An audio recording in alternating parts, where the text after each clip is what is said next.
प्रखंड विद्वानों में विद्वान श्री देवाचार्य जी महाराज, जिनके एक शिष्य हुए श्री महेंद्र नाथ जी महाराज। एक बार महेंद्र नाथ जी अपने मित्रों के साथ में गुरुकुल में पढ़ने वाले सभी शिष्यों के साथ बैठे हुए थे।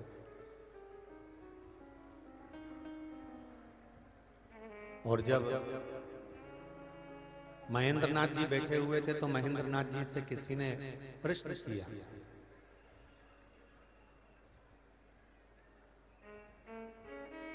महेंद्र नाथ पूछा, क्या तुम स्वर्ग जाओगे?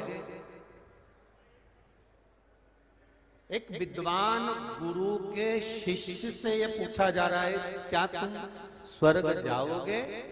महेंद्र नाथ जी ने कहा, मैं जाएगा तो स्वर्ग जाऊंगा। क्या बोला? मैं जाएगा तो स्वर्ग जाऊंगा। इतने में शिष्यों को थोड़ा सा गुस्सा आ गया। शिष्यों ने कहा, बताओ कितना अहंकारी है, कितना अभिमानी है।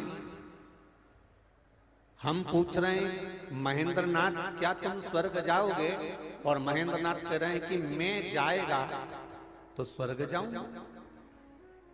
अब ये समझने वाले की विचार धारणा है।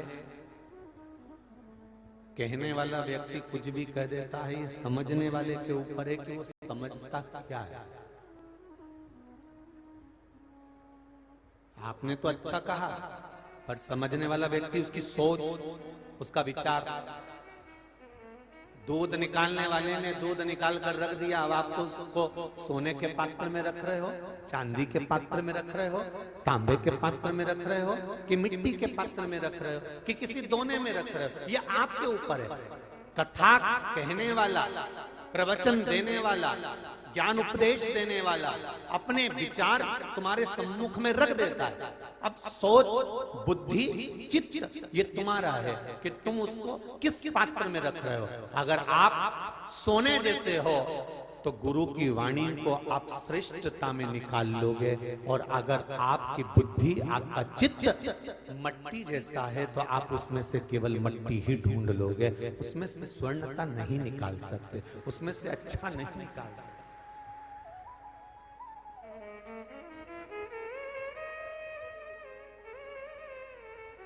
ये हमारी एक पत्नी ने पति से कहा, सुनो,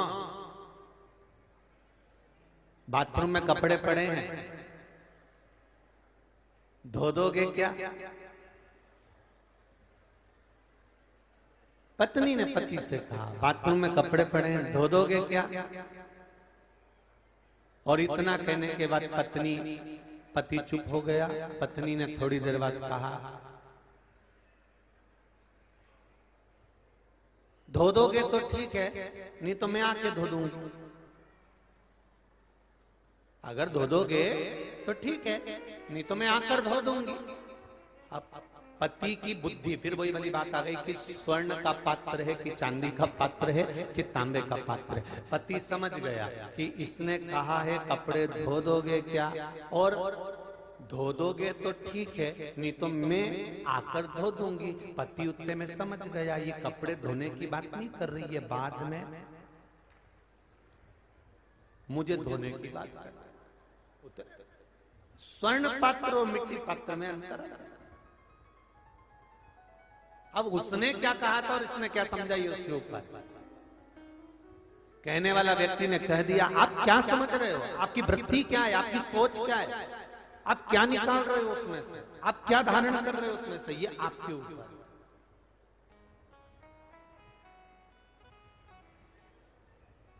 महाराज महेंद्र नाथ जी से पूछा, क्या आप स्वर्ग जाओगे? तो महेंद्र नाथ परम ज्ञानी, परम विद्वान, वेदों के मर्मज्ञ, आनंद कराने वाले देवाचार्य जी महाराज के परम शिष्य महेंद्र नाथ जी ने कहा, मैं जाएगा तो स्वर्ग जाऊंगा। ये बात शिष्यों को अच्छी नहीं लगी और समझे तो है नहीं, और गुरुजी के पास पहुंच गए। गुरुदेव गुरुदेव, गुरुजी बैठे हुए थे, स्मरण कर रहे थे। इन्होंने कहा महेंद्र नाथ को बहुत अहंकार आ गया, हमने एक प्रश्न करा था गुरुजी, क्या तुम स्वर्ग जाओगे? तो महेंद्र नाथ ने कहा मैं जाएगा तो स्वर्ग जाऊंगा। अब बताओ, ये कोई फालतू की बात नहीं होती। इतने में गुरुजी ने कहा ठीक है बुलाओ महेंद्र नाथ को। गुरुजी ने महेंद्र नाथ को बुलाया।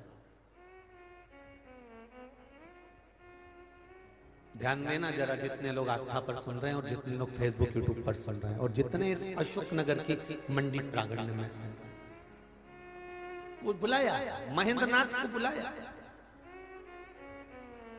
महेंद्र,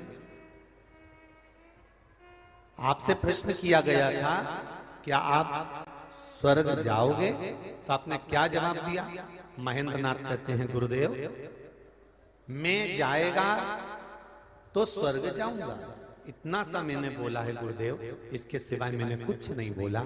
अब मेरे शब्द को ये गलत विचार में ले जाए, चाहे मेरे शब्द को अच्छी जगह पर ले जाए। गंगा जी का जल गंगोत्री से बहता बहता हरिद्वार आ गया, हरिद्वार से बहते बहते काशी चले गया, काशी से बहते बहते कलकत्ता चले गया, कलकत्ता गंगा सागर में पहुंच गया। गंगा सागर तक के बीच में गंगा के जल से कोई ने उठाकर आचमन करा, कोई ने शरीर धोया, कोई ने मल धोया, किसी ने कपड़ा धोया, किसी ने चमड़ा धोया, किसी ने बर्तन धोए और किसी ने पुण्य आनंद पाया और किसी ने पाप धोया। गंगा ने विचार करा कि मेरे जल से क्या कर रहे हो? गंगा का काम था बहना, वो बहती चली जा रही है, अब उसमें कोई चमड़ा धोए, आचमन करे, चाहे संध्या करे, चाहे स्नान करे, चाहे बर्तन धोए, चाहे मल धोए, चाहे पाप करे, चाहे पुण्य करे, गंगा अपनी अविरलता में बह रही है। अब समझने वाले को चाहिए कि ये गंगा का जल है, इसमें से हमें पुण्य लेना है, इसमें पुण्य कमाना है, इसमें पाप नहीं करना है, इसका जल आचमन करना है। ये गंगा का जल है, इसमें दीप विसर्जन करना है। ये गंगा का जल है, इसका स्मरण करना है। ये गंगा का जल है, हमें मंत्र जाप करना है। जो अच्छा व्यक्ति होगा वो गंगा के जल को देखकर हाथ जोड़ लेगा,